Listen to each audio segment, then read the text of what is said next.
everyone, and welcome to your NARSA weekly update for the week commencing Monday the 15th of January 2024.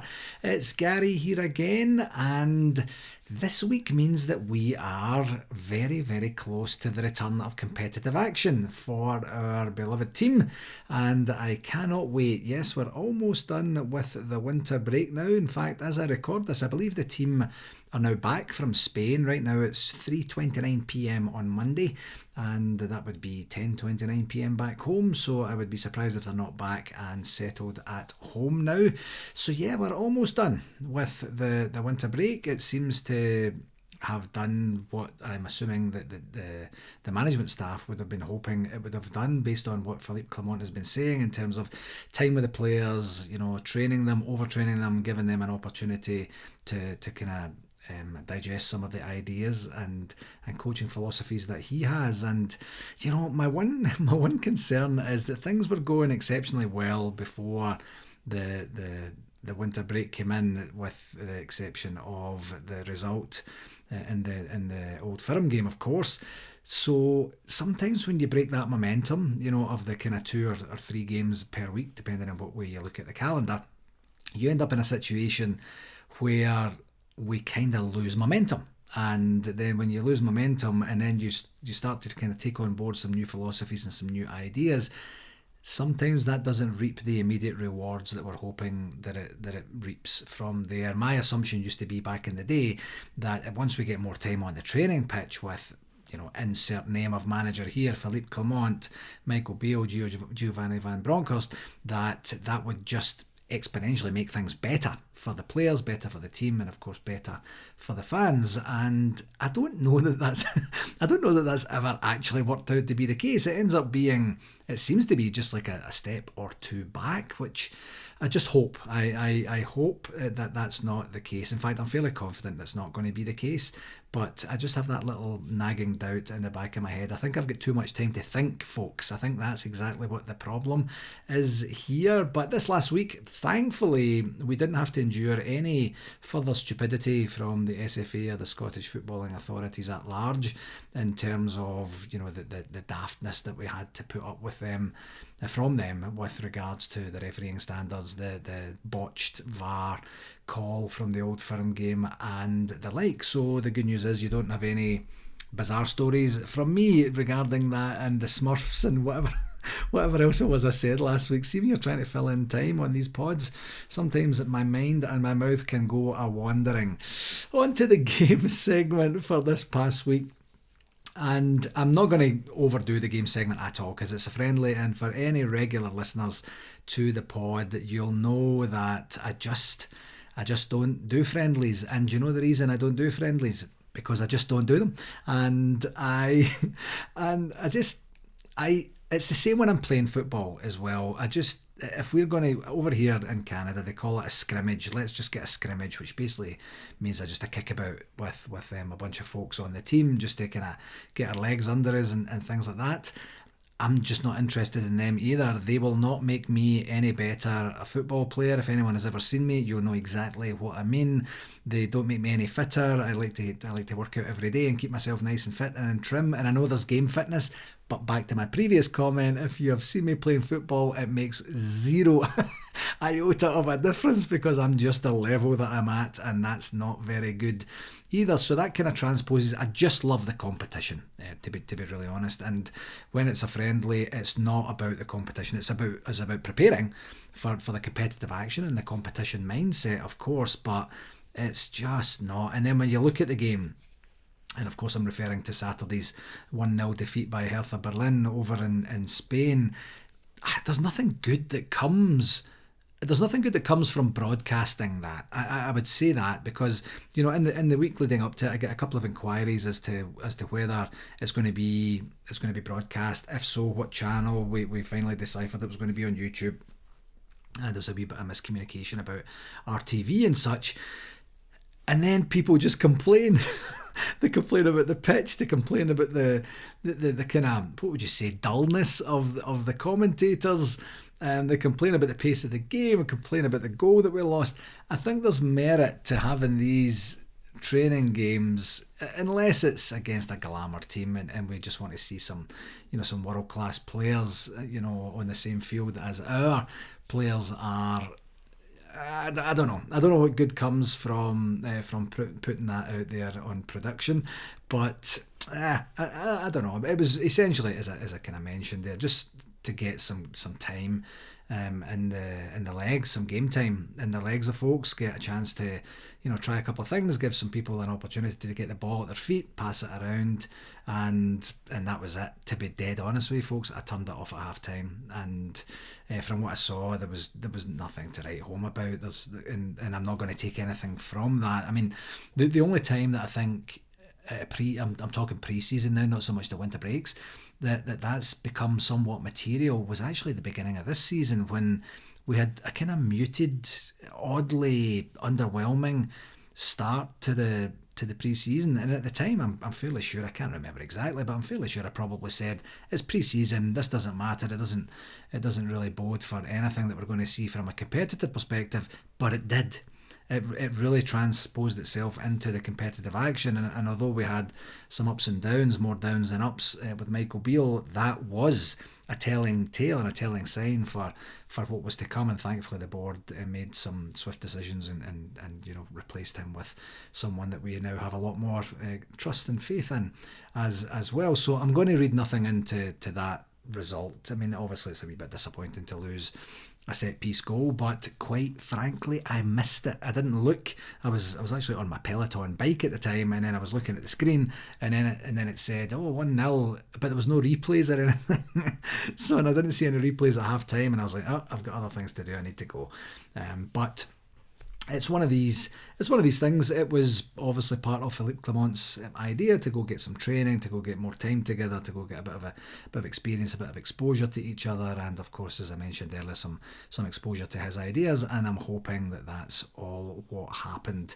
So I'm not going to do the positives and negatives or the stats or the referee watch or anything like that, but just to kind of acknowledge the game took place, and then hopefully we'll be in better shape after the one that's coming up this week as we get closer, as I mentioned, to returning to competitive action. So we do have 2 games this week, one friendly, and then we're back at it with a Scottish Cup tie as well. So the first game is against FC Copenhagen, and that's at Ibrox. That's tomorrow, Tuesday the 16th, and that's at 3 p.m. Eastern Standard Time. That's an 8 p.m. kick-off in the UK. For all NARSA members, you'll know that your club has access to that particular game. And in case you haven't been paying too much attention, I mean, when I say a glamour friendly, I'm thinking like Bayern Munich or Real Madrid or Barcelona or Arsenal or Chelsea or something like that. And then so when we mentioned it was Copenhagen, I'm kind of like, alright, okay, that's okay. And then when I was looking up, doing a wee bit of research for today's pod, I hadn't been paying much attention, and Copenhagen have a last 16 tie to look forward to in the Champions League, and they're playing the holders, Manchester City, as well. And domestically, they're third in the Danish league right now, but they came off of a real sticky spell. They've had 2 wins in a row now, but from before that, I think there was 2 defeats and a draw or something. They're third in the league, but they're only 3 points behind. I think it's FC Midtjylland. Remember them from back in Steven Gerrard's European days? We seem to play them every year, it felt like, but they're having an excellent season, I think is what I'm trying to say here, and good for them for doing that. I mean, we know what our Champions League experience was both this season and last season. This season was very short, last season was very long, and not in a good way, and it was, for them to get through the group, and then for them to then be facing a team with the stature and prestige of Man City is good on them. So that's going to be a good test, and I imagine that you'll get an opportunity to see a bit more competitive action there, and maybe the coverage might be a wee bit more upbeat as well. And our second one is the big one of the week, of course, and that's away to Dumbarton, and that's this Saturday the 20th of January, and that's a 12:30 p.m. Eastern Standard Time kickoff, and that's 5:30 p.m. in the UK. And it's going to be held at the Dumbarton Stadium. I guess they don't have a better name for it than that, but that's what it says on the Rangers website. So again, as I'm doing my research for the pod for this week, I start to take a wee look and a peek to see where Dumbarton are. in the championship table, and they're not in the championship. I thought, okay, I'll take a wee check at League One then, and they're not there either. And I'm starting to kind of think, wait a minute, did I miss that? I'm pretty good at word searches, so I'm not sure why I would have missed that. They're actually in League Two, and they're kind of, I don't know, what would you say, they're certainly the top half of the table. I think they're fourth or fifth, but very much well behind the leaders down there as well. So, I mean, this is absolutely David versus Goliath, isn't it? And we just need to go there, win the game, no drama, no injuries, and set us up for our next game, which is next week, of course, which is one of our 2 games in hand at the top of the table, and that's away to Hibs, and that's going to be a whole different ball game. I'll talk about that a wee bit next week, but yeah, this is the romance of the cup, isn't it? An opportunity to go to a team in the bottom tier of Scottish football and take our superstars over there and give them an experience and give them hopefully a footballing lesson and an opportunity to know what happens when you come up against the best team in Scotland. So one thing I would like to do about this, I typically don't know many or any fans of teams from the lower divisions in Scotland. I don't think anyway. But I do have a good pal of mine from back home for I guess what, Gillian and I have known each other probably about 25 years or something like that. She kind of promised me she would listen to the pod every now and again, and I'll make sure that she keeps a listen out for this one. But the reason I mention her is she's a Dumbarton fan, and her dad is a Dumbarton fan as well. And when I met her, I just thought it was a joke. I thought it was odd. I was like, okay, why would you do that? And it's been a family trait. And her and Jim have done it for years and years and years. And I guess they just like isolation. They like to spend a lot of time on their own, as they do at the Dumbarton Stadium when they're watching their team. But she's been a diehard for forever and ever, and I'm going to say that she has a soft spot for Rangers as well, because we have been pals for quite some time. So best of luck this weekend, Gillian, and I hope that the best team wins. And of course, what I mean by that is not Dumbarton, and Rangers do what they need to do to get ourselves through that tie and into the next round as well. So yeah, Scottish Cup action. For RTV, didn't hear anything, as I mentioned earlier. The game is on RTV, the Copenhagen game that is, and of course we'll be back with RTV on the weekend as well. I assume we're borrowing, what would that be? That would be the what do you call those folks? The Viaplay folks, I think it is. Whatever it is. So the folks that provide the cup action, I'm taking a blank on the organisation that does that as well, but we'll be borrowing their feed and projecting it over via RTV. I do have a wee bit of personal work to do this week, because the winter break seemed like such a long time. I was going to go and get a whole new technical setup organised for Pinbar, and I haven't actually done that. So tomorrow I'm going to carve out some time, go and head over to one of the electronics shops that specialises in audio and video play and stuff like that. Tell them exactly what we need, get that organised. So if you come down to Pinbar on Saturday, you're going to have a much, much better experience than you've had for the last couple of games that we've had to endure down there as well. For shout-outs, I actually don't have any specific shout-outs for this week, and it feels a wee bit like the calm before the storm. We get back into competitive action, and then people will start to get into a bit of a routine and a bit of a groove again, and then get back in the flow as it relates to that. So I'll just take this opportunity to talk about the Alan Frew concert that I've mentioned once or twice over the last wee while. That's going to be on Saturday the 17th of February. That's in Toronto, and as you know, Alan Frew is a friend of NARSA and a very big Rangers fan as well, looking to try and pack the place out there and give him an opportunity to see whether it's worthy of taking his concert on tour as well. And I would hope that it is, so that then he would come back to Calgary and I'll actually get a chance to go to the concert this time and not just get Debbie to get me tickets and then bail on her at the last minute. So on the convention update, do you know what? I could actually just have cut and pasted what I've said for the last 2 weeks onto this week.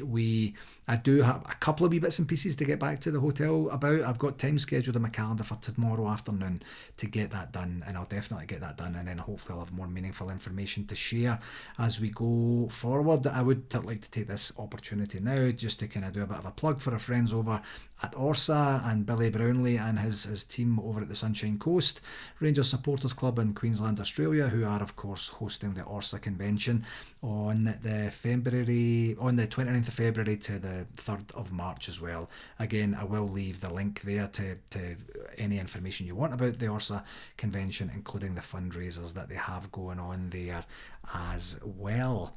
So yeah, in other business, just a reminder, I guess I'll do this, what's this, another 2 weeks I'll do this for, or 1 week, whatever it is, where we have our spring meeting, our general meeting, which of course we're obliged to do as per the NARSA constitution, and we have the date assigned for February the 3rd for that, and we will get the financials, the AGM minutes, and of course the agenda for the meeting out there. And I do have a couple of things that I want to talk about when we're at that particular meeting. One of them I'll come on to in the next section for communications, but one of them is, are we as a membership willing to spin up, organise and support a kind of, what can I say, mini convention of sorts? Of course, as you know, we had to cancel New York 2024 for this coming June, but is there an appetite and desire to do something? You'll know that I'd mentioned a wee while back that Shane Nicholson had been trying to organise something down in Rockford, and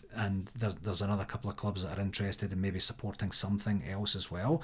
That's one of the key things we're going to be talking about at the general meeting. So these meetings are very sparsely attended for some reason. It's not for some reason, it's because they're pretty boring, but this one won't be boring, I promise you, because we're going to talk about something material, and then, as I say, I'll talk about another thing in a wee second here. So mark your calendar, the 3rd of February, and come along and support the organisation and give us your input, which is the most important factor there as well. On to the communications front, the Gers guide just landed a wee while ago, actually, when I was doing my original notes for this, that it wasn't up, and it's kind of annoying me actually, because I'd like to get it up there first thing in the morning, and then I have what I need to have, so I don't write my own Gaz version sort of thing. But for today, there was a loan review, and so of course there's nothing in the loan review. There's a big long list. There's, you know, from the men's and the youth B and youth teams and the women's team as well. There's a big long list of players that you can track there, but there was nothing for Alex Lowry, of course, this week, because the loan review is basically how did they do in this last week, and then, you know, they'll update us again in a week's time. So with Hearts not having any competitive action, of course there's nothing to report on there. But the very first name is of course Yanis Hadji, and it kind of was vaguely mentioning he was in the squad for a very good win away at Sevilla last week, which I guess means that he didn't play and he was sitting on the bench maybe, or maybe he was just in the squad but didn't make the bench. I'm not 100% sure about that. But then the second name kind of made me stop and shudder a wee bit. The second name on the loan review was Sam Lammers, and of course you'll know that we managed to ship him out and get him hopefully an opportunity to rebuild his confidence and his touch and his footballing ability. I don't mean that in an insulting way, but you know, the boy wants to get back to playing competitive football and actually contributing again. So he played the full game at the weekend there. I think it was a 0-0 draw. Whomever they were playing, I can't even remember now. But it was just weird to see it. I wasn't expecting to see it because I forgot that he'd went out on loan. You know, the loan part. I was just concentrating on the fact that he wasn't with us directly anymore as well. So just interesting there. And also, what dropped on the Rangers website today was an interview with the manager Philippe Clement as well, a written interview. So you get a chance to go read that if you're interested in that. Of course, tomorrow is the Copenhagen game. Wednesday, not a whole hell of a lot happening. Thursday, there's a press conference with the women's team manager Joe Potter, and the press conference is in advance of the Old Firm game, the women's Old Firm game that's in the Sky Sports Cup that's coming up on Friday as well. So a little bit of battle fever going on there, and of course, you know, the women's team are doing exceptionally well in the league right now, but this is the Sky Sports Cup. This is a knockout game, so it's going to be for all or nothing, so to speak. So yeah, you get to hear from Joe Potter there as well, and there's also an interview that's going to be dropping on Thursday for RTV with Zurab Amirian, I think it's pronounced, and he's of course our new head of academy football. So it'll be good to get to see him, to see what his thoughts and philosophies are, and figure that sort of stuff out as well.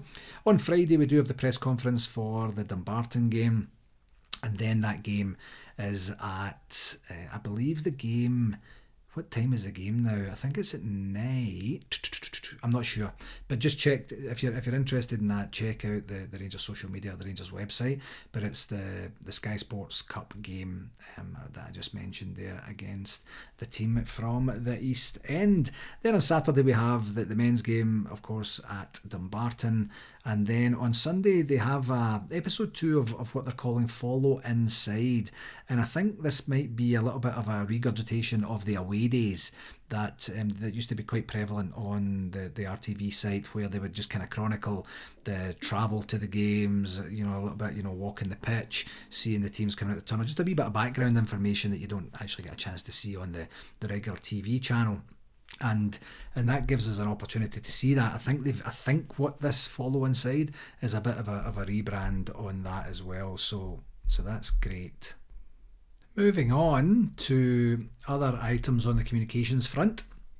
We do have a meeting. I hope it's set up. I mentioned this last week on the pod with Nick Thompson, the communications guru at the club, and we'll get an opportunity to just walk and talk through our communications model, where we can mutually help each other out. I'm hoping that's going to be organised for 8 a.m, 3 p.m. UK time this coming Thursday. That's certainly what I've asked him for anyway, and we'll get a chance to hop on a call with him and say a quick hello and see where we go from there.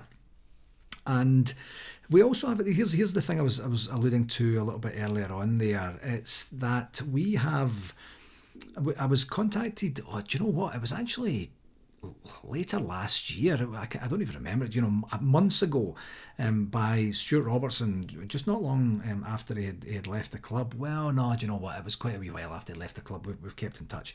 And he said that Lynn, a woman by the name of Lynn Bailey, who is former chairman David Holmes' daughter, was looking to get in touch because, as you might know, David has a book out that he brought out, I think at the tail end of last year, called One Voice, where he chronicles, amongst other things, of course, his role in the revolutioning of Scottish football, his appointment of Graham Souness and the resultant impacts from that as well. So I jumped on a call last week with Lynn and her husband Kevin, who are inherently involved. It's a family project that they have to get this book out there, to do what they need to do. You might have seen even that David's been doing a couple of podcasts and such out there. Now, one of the good things is he's very, very keen to talk to NARSA, to see, essentially to promote his book, of course, but just to kind of just be interested in who we are, what we're doing, and what his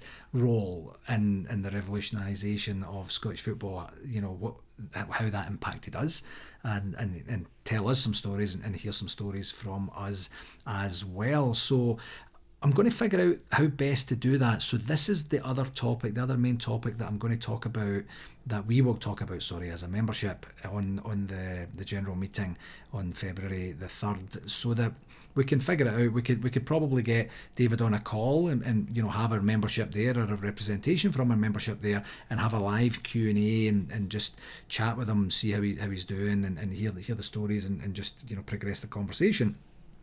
Or if no one's really interested in that, we could at the very least organise the submission of questions to me, and I'll formulate that into some interview notes, and then hop on a podcast with him, do the interview, and then we can publish that to our listeners as well. So I'd like a wee bit of input from the membership on that as well. Very, very flattered to be asked to support this book, and this is a poignant story. I don't mean to belittle any other book that gets done. They're all absolutely value add, but this is one that's absolutely generational. This is one that's pivotal in our history as well. And I was saying the same to Lynn and Kevin last week, that this is one that I feel that would be a lot of interest in as well. So what I'm going to do is I'm going to put the website to their the website address to their website, that you can see what the book's about. You get an idea of what that looks like, and if you feel like ordering it, by all means go ahead and do so. But I'd like to do a wee bit more active promotion of that over the next wee while for them as well. So we'll talk about that. I'll mention this again next week, and then we'll talk about that at the general meeting on the 3rd of February as well, and do what we can for this very, very important man in our history as well. I wanted to almost finish off. It seems to be that now, I don't know if it's because it's a slow news week or anything, but the Rangers put out an article on the Hall of Fame inductee, of course, Brian Laudrup, and there's a fantastic article on the website that chronicles a lot of his, not only his career but his career with Rangers as well. And it's a fantastic read, I have to say. I scanned it earlier. I'll digest it a wee bit more later on. I would love to see them do that with every single person that's in the Hall of Fame as well, because I think that's a marvellous thing to read about, and there's probably a whole bunch of players there that we have either forgotten about, didn't know they were in the Hall of Fame, maybe even didn't know, depending on what generation you grew up in as well. So I hope it's not just because it is a slow news week that we're doing that, and we get an opportunity to enjoy more of those in the future. But I'd encourage you to go take a peek at the website. It's on the main landing page as you go to rangers.co.uk, and you'll find that there as well. Finally, on the communication front, I did just want to send a wee reminder. I've talked about this before, but if you are looking to secure tickets from Rangers to go and watch a game when you're heading back home on holiday or for business or for whatever other reason you're heading back home, the process is that you contact the NARSA VP, Brian Campbell, and he will take it from there. He will ask you, if you give them the name of the member, the email address of the member, and what specific game it is and how many tickets they are looking for, then that's exactly what you need to do. You contact Brian Campbell and he will sort you out. Brian and I have already got the process completely slick, and he'll take it from there. Don't contact me. You don't need to contact me. In fact, actually, if you're contacting me, you're probably hindering yourself in the process a wee bit more than you're helping yourself. And I know that I've done it historically, and I know that I get on it eventually, but a lot of times now it kind of sits in my inbox until a point down the road when I get a chance to sit down at my computer and dedicate the time to actually going through the process of applying for the tickets for you. Brian will do that a lot quicker than I will. He'll be a lot more proactive for you. He will champion your cause, and he will do everything he possibly can to get you the tickets. This is a better process for you, my friends. Trust me on that. And it's a better process for me, of course, but it's more slick and it's going to be more efficient and effective, and the chances of success will be a lot greater if you go to Brian. I will do what I can for you. The reason I say that is I've been contacted by 4 different people over the last week or so for different tickets, and I just kind of go, right, okay, I'll take care of that. And it's not until I sit down again and go, no, we had a process for this, and the process is that Brian will take the mantle on your behalf and go forth and get you the tickets that you need as well. So just a reminder about that as well. Okay, that will do it for this week, my friends. As always, I'd like to thank you very, very, very much for taking the time to listen this week, and if you think there's someone else who might enjoy it, then please do pass it on, and we'll try and continue our growth strategy on the pod front. Until next week, here's to getting back into proper competitive action for what is sure to be an absolutely exciting run into the end of the season. Until next week, folks, please do take care of yourself, and all the very best. Okay, cheerio now.